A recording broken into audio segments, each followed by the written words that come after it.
podcastit Larisa and Friends, mirë se keni ardhur në një tjetër episod. Sot jam me një personazh shumë të veçantë të qytetit të Korçës, një personazh i cili besoj që është shumë i dashur edhe për të gjithë ju, sidomos për ata që kanë 4 putroshët, jo vetëm në shtëpi, por dhe që i duan ata. Jam me Kristi Moravën. Kristi, faleminderit.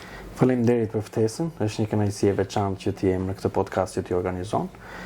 Për mendimin tim, një metodë shumë e nevojshme dhe domosdoshme për të transmetuar informacion të njerëzit. Edhe për temën që ke zgjedhur për sot, normalisht unë e ndaj jetën me 4 putroshët, kështu që është një temë delikate dhe e ndjeshme për sa i përket profesionit tim, por dhe angazhimit tim kryesor. Unë të falenderoj shumë që ti pranove, ti jesh në podcast, edhe e kam me shumë dëshirë në fakt, edhe pse kemi kohë që e kemi folur bashkë për të realizuar, sepse unë jam një njeri që i adhuroj kafshët, edhe mendoj që duhet bërë shumë për ta, edhe nuk mund të jetohet pa ta. Si mendon ti? Normalisht kjo është një çështje të cilën unë kam prekur shpeshherë në disa emisione, disa intervista, por që ne kemi të nevojshme në ditët e sotme dhe sikur ndryshihet dhe kuptohet, njeriu po afrohet gjithmonë më shumë me kafshët për shkak të humbjes së ndjenjes së dëmshurisë në tërësi, e cila dhe njëkohësisht duke u bërë më i ftohtë me njëri tjetrin, njëkohësisht duke marrë parasysh edhe ngarkesën emocionale, stresante që ka në ditët e sotme për shkak të punës, për shkak të karrierës, për shkak të marrëdhënies njëri, e ka gjetur që mund të plotësoj veten, plotësoj atë pjesën bosh në shpirtin e tij duke përfituar në këtë rast nga kafsha. Normalisht ajo nuk ka gojë, nuk mund të shprehë, nuk mund të flasë, por përcjell emocion dhe ndjenja të jashtëzakonshme. Dhe duket që plotëson pikërisht atë pjesën bosh në shpirtin e njeriu në ditët e sotme. Ne të gjithë e ndjejmë që jemi bërë më të ftohtë, me thënë të drejtën. E vërtet. Kështu që është një metodë ku njeriu e gjen qetësi, gjen relaks, mund të shprehet, mund të dhe nga ana tjetër përfiton atë marrëdhënie që në njeri nuk mund ta përfitojë sepse kafsha as nuk e kritikon, as nuk e qorton.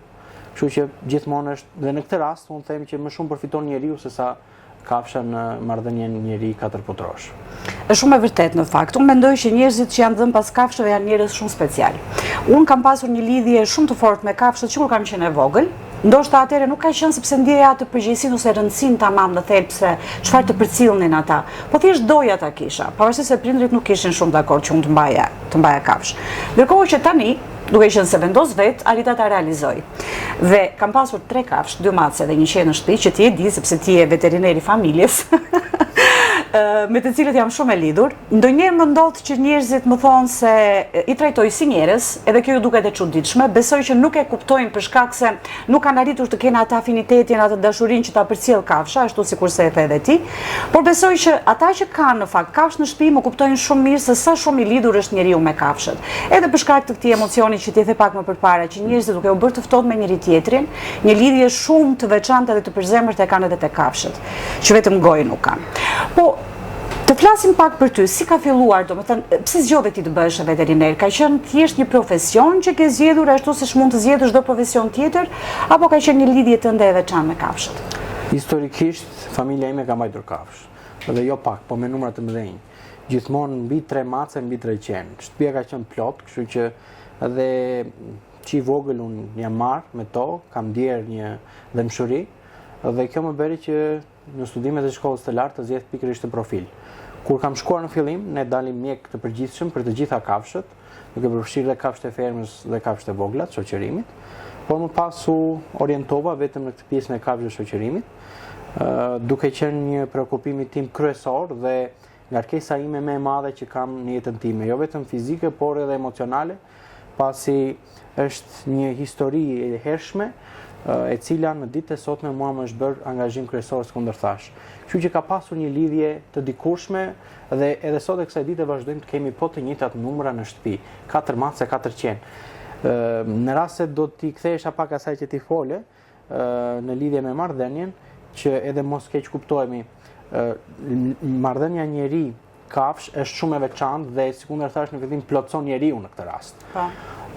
Por nga ana tjetër nuk dua që të mendohet që duke u marrë me kafshën shkëputesh nga njeriu. Ajo nuk është e vërtetë, sepse sot ka kritika të palogjikshme të cilat pohojnë që këta që merren me kafsh janë pak të shkëputur dhe mund të jenë arrogant ndaj jetës të njeriut e të tjera. Në fakt nuk është e vërtet, kjo e bën njeriu më të mirë. Kam parë madje që thuajse së fundmi njerëzit po zgjedhin të mos kenë fëmijë për shkak se kanë adoptuar kafshët, gjë me të cilën absolutisht nuk jam dakord, asgjë nuk e zvendëson njeriu. Bëni një fëmijë, pastaj të marrë një kafshë. Sepse edhe marrja e kafshës ka qenë një ndër arsyet kryesore është për fëmijët, që mund të jetë për dhuratë, sekondër dhe macja e parë që unë kam marrë ka qenë për ditëlindje, kam qenë 5 vjeç, kështu që edhe e mbaj mend dhe kam një foto me atë mace, kështu që lidhja është që i vogël, e cila mund të nisë si dhuratë për fëmijët apo mund të merret në një moment tjetër si kundër t'i the, por që asnjë nuk zvendçon atë marrëdhënien e mirë që njeriu duhet të ketë me njeriu. Por sikundër thash, marrëdhënia njeri-kafshë e plotson më shumë të parin se sa të dytin. Kafsha përfiton nga njeriu atë strehimin, ngrohtësinë e familjes, por është njeriu për mendimin tim që përfiton më shumë nga ajo si qenie.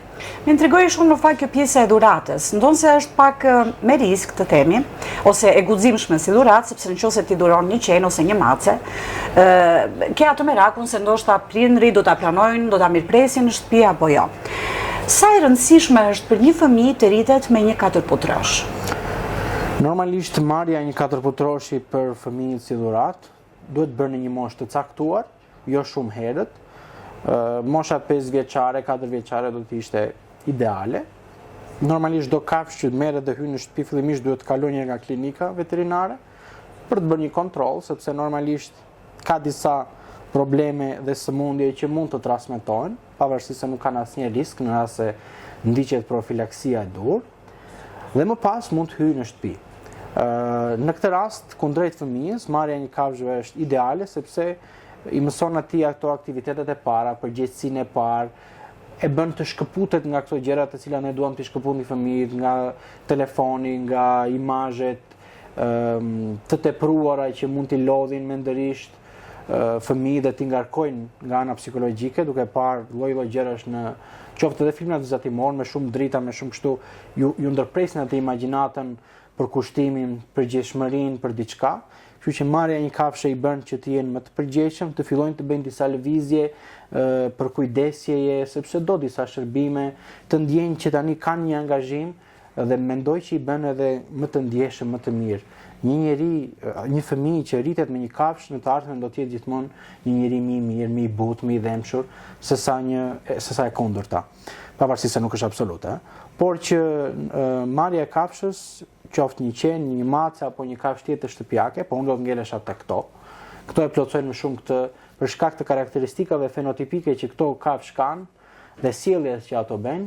E plotësojnë më së miri mësimin e fëmijës në moshë të vogël, duke i mësuar ato hapat e para të përgjegjshmërisë, të përkushtimit, përgjegjësisë dhe do të çohet në mëngjes dhe do të bëjë një aktivitet. Pra do merret më shumë, do ketë merak të merret me kafshën se sa të marrë të parin telefonin për shembull. Është shumë e vërtet në fakt, pavarësisht se që ti jemi realist, shumë prindër mendojnë që nuk është se fëmijët duke pasur një kafshë shtëpiake janë totalisht të përgjegjshëm ose ju rritet përgjegjësia. Por unë besoj që ndikon, nuk mund të presim ne që fëmia të kujdeset ashtu siç kujdesim ne të rriturit për kafshën, por i ndikon. Dhe për atë që ti the që bëhen më të butë dhe më të dëmshur, unë e shikoj me fëmijët e mi, ndonse ata nuk janë tërësisht të angazhuar ose të përgjegjshëm për mirëritjen e tyre, përsëri janë të kujdesshëm ose të paktën shikoj që kanë respekt për kafshët e rrugës. Dhe nëse shikojnë kafshën dacake, shikoj që janë më të butë, më të dashur, shkojnë për këdhelin ose thon mami duhet t'ju ushqejmë sepse mendoj që vërtet e zbut njeriu. Kultivojnë atë ndjenjë dhe mshurisë më tepër se sa të tjerët. Po çdo e mirë ka një të keqe, mendoj unë. Të ndoshta në këtë punën që ti bën, pavarësisht dashurisë dhe përkushtimit që ke, që unë e di që është shumë i madh, sepse e di që të merr një pjesë shumë të madhe të ditës, dhe në fakt je një njerëz që duhet ta përgëzoj sepse ke një përkushtim maksimal ndaj kafshëve. Dhe punon me shumë përgjegjësi. Kështu që të merr një kohë shumë të madhe, përveç dashurisë dhe përkushtimit për punën që ti ke. Ka ndonjë moment të ndjenjë që ndoshta je bërë pishman që ke zgjedhur të profesion, ose në ka qenë një rast për shembull, rasti më i keq që ti ke trajtuar? Po e nis nga fillimi.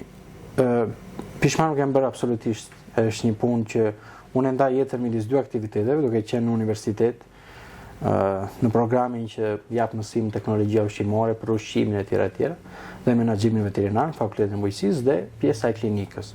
Le të themi që unë klinikën kam nisur të dytën, dhe tani më është kthyer e para. Është ajo që më fal më shumë kënaqësi profesionale. Të dyja i dua, por nga ana tjetër është ajo e cila më ka ngarkuar më shumë emocionalisht. Nuk bëhet fjalë për lodhje fizike, sepse ajo është e përballueshme, por është gjithmonë një ngarkesë në rritje, e cila më ka bërë që qoftë vajzës time, po dhe ndonjë fëmijë tjetër mos ja ushqej këtë pjesën e të marrurit me mjeksi. As të kafshëve, as të njeriu, sepse është një punë e cila të ngarkon emocionalisht, ka ato momentet kur ti merr gëzim dhe lumturi profesionale, kur gjërat shkojnë shumë mirë, por jo gjithmonë shkojnë mirë. Shëndeti nuk është asnjëherë absolut, dhe nuk e dim se si sëmundjet marrin, por nga ana tjetër është një ngarkesë që të shoqëron gjatë gjithë kohës. Unë mund të jem tani me ty dhe në një pjesë të mendjes time kam të gjitha kafshët të cilat po më presin t'i vizitoj, apo që i kam në mjekime sipër dhe nuk e di se si do të shkojnë. Unë kam në mendje që do më vi një kafsh pak më vonë, kam për të bërë këto mjekime dhe ti nuk je në asnjë moment i lirë. Je gjithkohës i ngarkuar. Gjithkohës çfarë do t'i bëj kësaj mace, çfarë do t'i bëj këtij qeni, sepse familjet vinë dhe e sjellin një pjesëtar të familjes. Nuk është më si më përpara që ndoshta dhe aq dinin aq bënin njerëzit, nuk mund t'i fajsojmë, ku nuk kishte këtë rëndësi që ka sot, këtë ndjeshmëri që ka sot. Në momentin që një 4 putrosh të vjen mbi tavolinë e punës mjekësore, ti do të çrbesh një lloj sikur je në një spital human. Madje edhe kushtet janë një lloj. Kështu që në këtë rast përgjegjësia është ajo që të lodh dhe të ngarkon emocionalisht, në rast se do ta bësh me përgjegjësi punën. Ndërsa rastet që janë të vështira, normalisht të shoqërojnë gjithkohës. Unë i kam në memorie të gjitha rastet që kanë shkuar mirë dhe rastet që fatkeqësisht nuk kanë shkuar mirë, për shkak sepse sëmundjet janë nga më të ndryshmet, ka të lehta, po ka dhe shumë të rënda. Kështu që le të themi që ngarkesa emocionale është jashtëzakonisht shumë e madhe dhe të shoqëron gjatë gjithë kohës. Asnjëherë nuk je i liruar nga ajo çka kafshët e smura sjellin, sepse familja, unë ja them gjithmonë, në momentin që më dalin nga klinika, mirupafshim dhe mos më arçi në thonjza, sepse në momentin që një familje stresohet, në momentin që ka një kafshë të smur, atë barën që ka ma hedh mua pastaj në kurisë, e thot, ja ku e ke, mjekoje dhe na jep të rregullt. Kështu që është një ngarkesë e madhe emocionale. Sa i takon kësaj pjesës të lidhjes emocionale me kafshët, mund të më thuash për ty, si do të ishte më mirë, ose cila do ishte këshilla që do t'u jepje njerëzve që janë të lidhur me 4 putroshët, ose që do donin të kishin një qen apo një mace, por janë midis dilemës nëse duhet ta blejnë atë apo duhet ta adoptojnë atë. Tani, ajo varet nga preferencat e njerëzve, ka që duan mace ose qenë race specifike, ka të tjerë që adoptojnë, të dyja janë të logjikshme dhe të pranueshme. Unë vetë të gjitha macet dhe qenë që kam në shtëpi kam jo racë, të marra. Pse njerëzit në fakt duan të kenë qenë apo mace racën? Ajo është bën një trend. Domethënë shikojnë njërin që merr një dhe marrin të gjithë. Për shembull, po shumica tani filluan me racën british, me gjithë karakteristikat e mira që kanë, se s'mund të themi që s'kan, dhe shikojnë njerëzit që mori ky, mori ai, po marrim ne dhe bëhen të gjithë një lloj, është ajo mania për të kopjuar, por që për mendimin tim, kafshët të cilat adoptohen ose racat e vendit në thonjza ose të domestikuara janë nga ana mjekësore më të shëndetshme, më rezistente ndaj sëmundjeve dhe mësojnë shumë shpejt dhe janë më të zgjuara se sa të racave, me përjashtime, se jo gjithmonë është absolute. Është shumë e vërtetë, në fakt, sepse macja që unë kam adoptuar, në fakt ka qenë një mace fantastike, ka qenë sepse fatkeqësisht nuk e kam. Është ajo që doja ta merja unë. Ajo që doje ta merje ti, që është kuruar tek ti, po që në fakt iku ajo.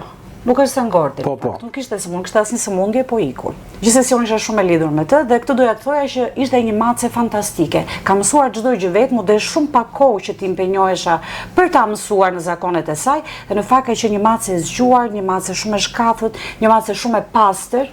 Ndryshe nga sa folëm që në fakt ato që pretendohet që janë race mund të jenë më të mira. Për shembull, macet e racës persiane, pa dashur të shaj racën. Po, patjetër.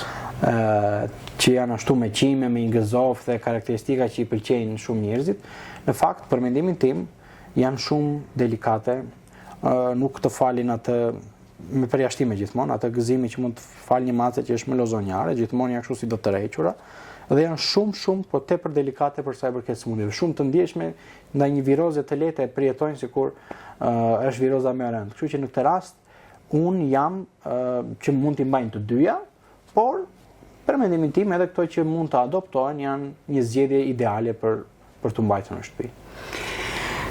Për aq sa folëm në fillim, ne thamë që janë të shumë njerëzit të cilët duan të kenë atë lidhjen ose të përjetojnë atë dashurinë e kafshëve shtëpiake, maceve apo qenve.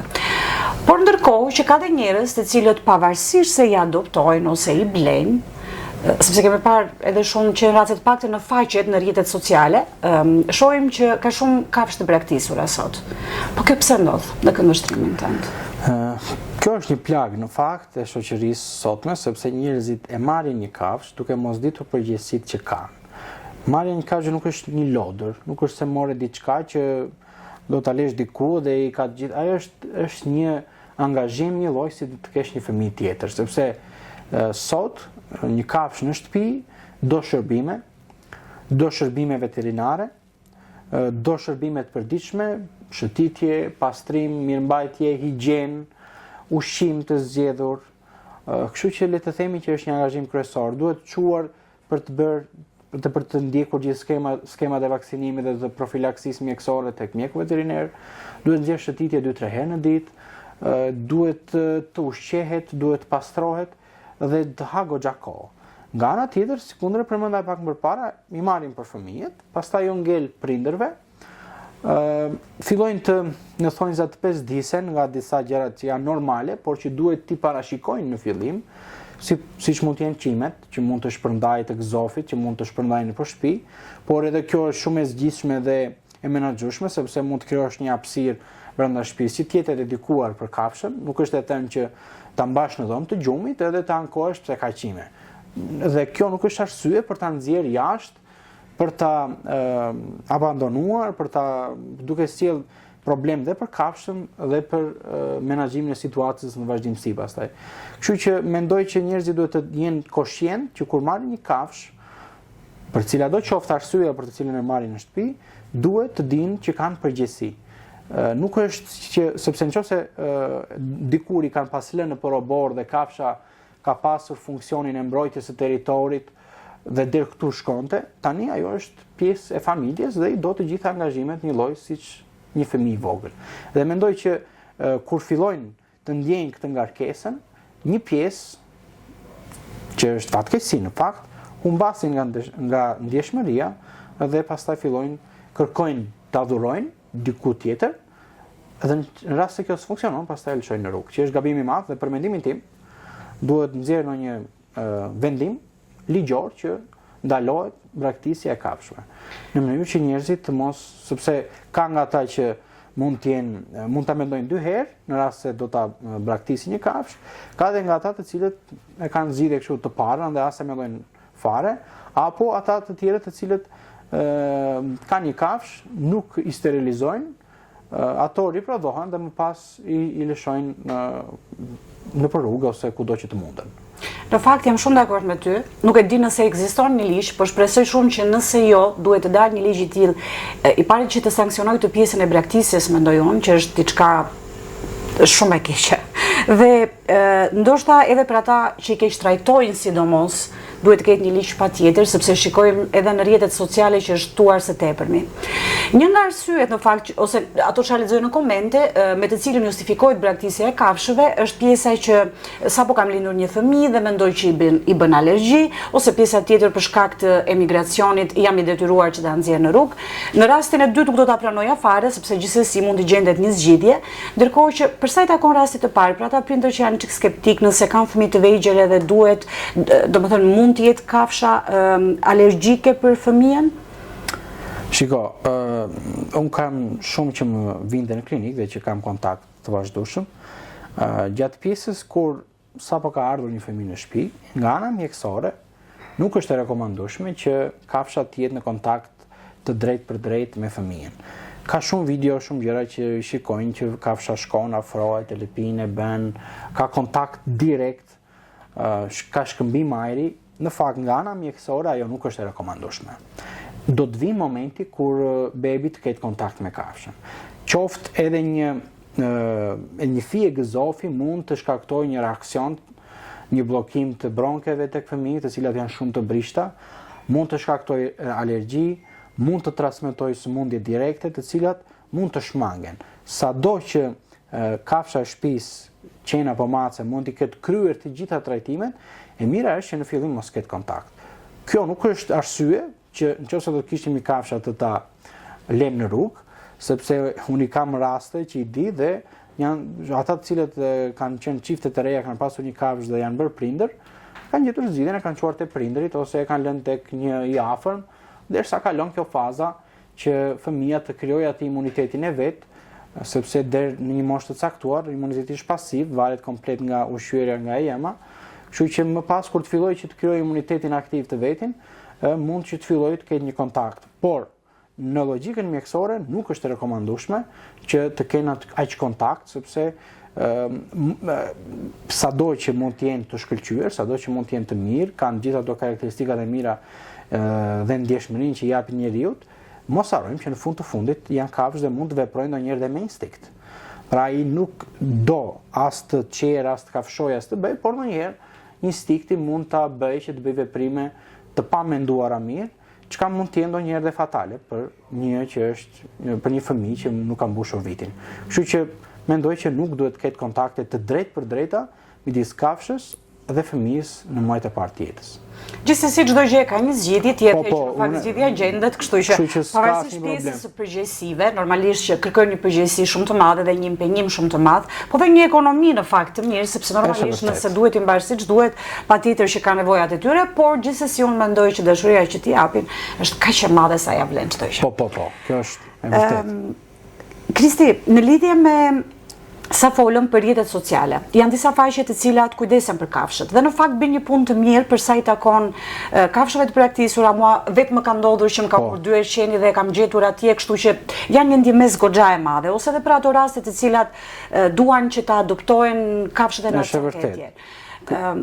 Por në fakt në thelb sa të besueshme dhe të vërteta janë. Flas për ata njerëz që ndoshta ndonjëherë komentojnë edhe disa gjëra që janë të papranueshme në logjikën time.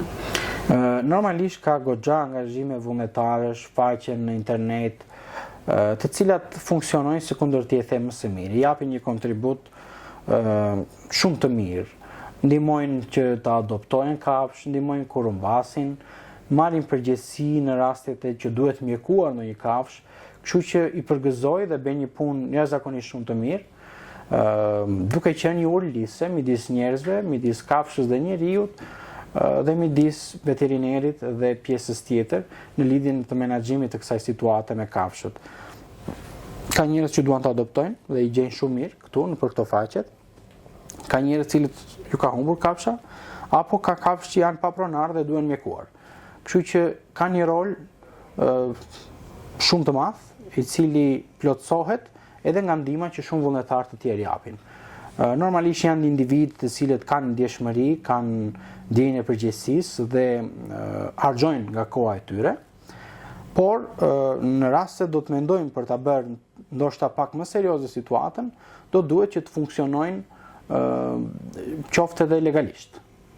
Unë shpeshherë me aq kontakte sa kam pasur, pavarësisht se mund të duket e tepruar ose jo, ju kam rekomanduar që duhet kaloni në mënyrë legale, që sepse ka shumë edhe fondacione të huaja të cilat duan të kontribuojnë dhe gjërat duhet bëhen gjithmonë transparente, që kjo kështu. Njëkohësisht edhe ata që janë vullnetar, kjo ideja e vullnetarizmit për mua është kot fare, domethënë askush nuk del aq vullnetar për të bërë një punë që nuk ka një interes. Dashuria është dashuri, por të gjithë kemi familje, të gjithë kemi angazhime dhe ti nuk mund të harxhosh tërë kohën, tërë jetën, mund ta bësh një rast, dy raste, tre raste, por jo gjithmonë plotësisht. Kështu që në mendimin tim mund të kalojnë në një stad pak më të avancuar, të bëhen legale dhe të funksionojnë më së miri sikundër çdo shoqëri ose agjenci ose shoqat, funksionon siç janë edhe këto të ndihmave që mund të jenë për njerëzit edhe për kafshët. Kështu që mendoj që dhe e treta, ajo çka ndonjëherë më shkakton një gjendje revolte është kur këto kalojnë ndonjëherë mbi kompetencat e veterinerit. Kjo është gabim, nuk duhet ta bëjnë normalisht. Ndërhyjnë aty ku nuk ndërhyjet, japin mendime si funksionojnë gjërat. Ndonjëherë marrin përsipër të kritikojnë dhe punën e veterinerit, i cili është një njerëz që angazhohet plotësisht, ka një shkollë mbi kuriz, ka një angazhim ti di shumë mirë 24 orë në 24, dhe ndonjëherë edhe ngatrojnë disa gjëra që nuk janë të ngatrueshme. Ndërsa nuk i heq asnjë presje faktit që japin një kontribut të çmuar në menaxhimin e kafshëve pas treja. Pyetja e fundit.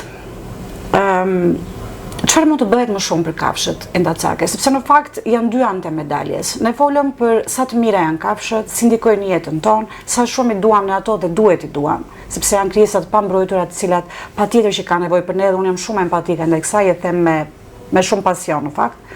Por nga ana tjetër nuk pretendojmë që të gjithë njerëzit kenë të njëjtën qasje me kafshëve. Janë ata të cilët kanë frikë dhe qendet endacak për fat të keq janë shtuar shumë kohë të fundit në çdo qytet, edhe ndoshta janë problematik për disa njerëz të cilët kanë frikë në fund të fundit. Duhet të ketë një zgjidhje për këtë?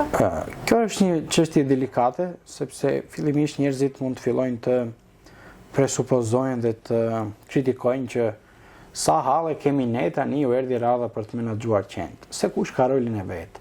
Të gjitha menaxhohen dhe janë të menaxhueshme. Ne nuk duam asnjëherë të konceptohet sikur po e kalojmë gjithë vëmendjen që të menaxhojmë qenë, kur mund të ketë dhe familje që ka nevojë të menaxhohen. Ajo është një pjesë tjetër, por që ato janë qenie që meritojnë një lloj trajtimi. Normalisht ekziston dhe në ligj mirëqenia e kafshëve dhe në direktivat e Bashkimit Evropian, jo vetëm të kafshëve të pastreja, por edhe të kafshëve të fermës. Pra, njeriu është ajo qenie që është më emancipuar dhe duhet të menaxhojë këto situata. Dhe duhet që edhe kafshët të trajtohen domosdoshmërisht dhe t'ju garantohet mirëqenia e tyre aq sa mund të arrijë njeriu. Normalisht situata është ashtu si kundër ti e përshkrove, ka ardhur në një rritje për sa i përket numrit të kafshëve të pastreja. Kjo për shumë arsye, por që unë mendoj që është lehtësisht e menaxhueshme në rast se ka iniciativa të mira. Në disa bashki, qoftë edhe në tonën ose edhe në të tjera, janë marrë disa iniciativa, por për mendimin tim duhet të vazhdojnë e më tepër. Në qoftë se do të flisja në parim, ngritja në çdo qytet e një strehe të mirëfillt, plotësisht funksionale, me kapacitete maksimale për gjitha kafshët, do të ishte ideale, ku të funksionojë mirë organizuar, me një staf të përkushtuar, të kualifikuar, fillim, me një mjek veteriner, 2 ose 3 mjek veteriner dhe një staf ndihmës, kafshët të sigurohen strehimi, ushqimi, ajrosja, njëkohësisht mund të mbahen edhe në grupe, dhe kjo skuadra të jetë tërkohës në angazhim maksimal për të menaxhuar pikërisht dhe kafshët të cilat mund të jenë në përlagje. Është e vërtetë që ka dy anë, ka njerëz që janë tepër të përkushtuar për t'ju garantuar mirëqenien e kafshëve të rrugës, ka dhe nga ana tjetër njerëz që nuk mund t'i akuzosh, por nuk janë në të njëjtin nivel dhe ndonjëherë mund të kenë ankesat e tyre, sepse e vërteta është që ndonjëherë ato janë kafshë dhe mund të veprojnë me instinkt në periudha të caktuara, sidomos gjatë periudhave të riprodhimit, dhe mund të sjellin dhe shqetësime, apo krau tjetër është dhe argumenti që mund të transmetojnë sëmundje. Të gjitha qëndrojnë, por në rast se menaxhohet që të gjitha të mblidhen në një stre dhe të gjithë kush do mund të adoptojë më pas që aty, t'ju ofrohet shërbim, të kryen analiza, të kryen mjekime kur janë të nevojshme.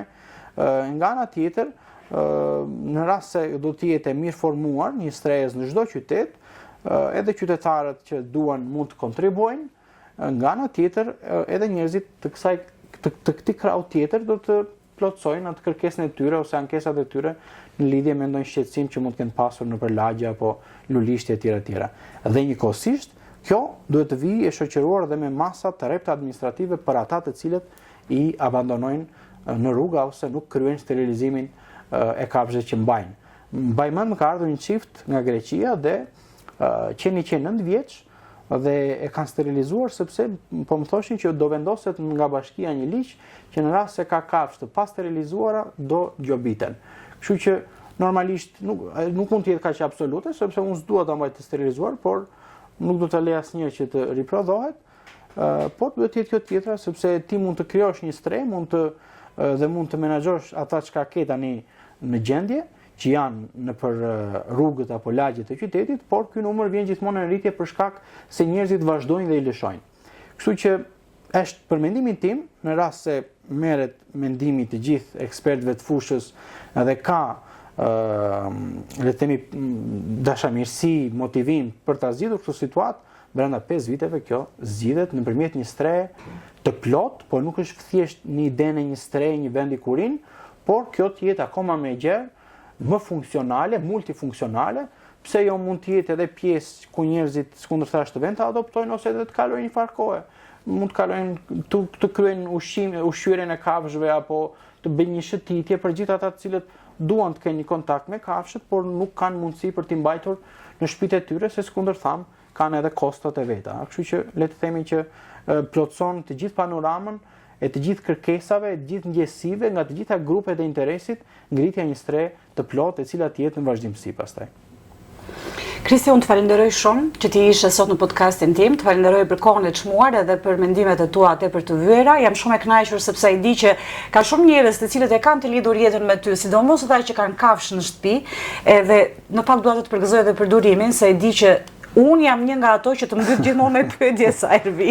Për çdo gjë të mundshme. Është ajo ngarkesa emocionale që thash në fillim, por është një ngarkesë emocionale e lezetshme. Në fakt ashtu është. Të falenderoj unë ty për ftesën. Kjo është një temë shumë e gjerë. Edhe unë u përpoqja të isha konciz dhe i shkurtër në përgjigjet e mia, sepse në rast se do të flisnim mund të bënin disa emisione dhe secila nga këto pika mund të merrej më vete. Megjithatë, mendoj që të kemi dhënë disa mendime të vlefshme dhe u bëft më e mira në menaxhimin dhe e kafshëve të pastrea, e cila është një plagë që duhet mjekuar, dhe nga ana tjetër mendoj që edhe njerëzit duhet të jenë më të përgjegjshëm, të ndjejnë atë dashurinë që kafshat ofron, dhe të jenë dhe më të mirë me kafshët dhe me njëri tjetrin. Faleminderit. Faleminderit ty. 1, 2, 3, 4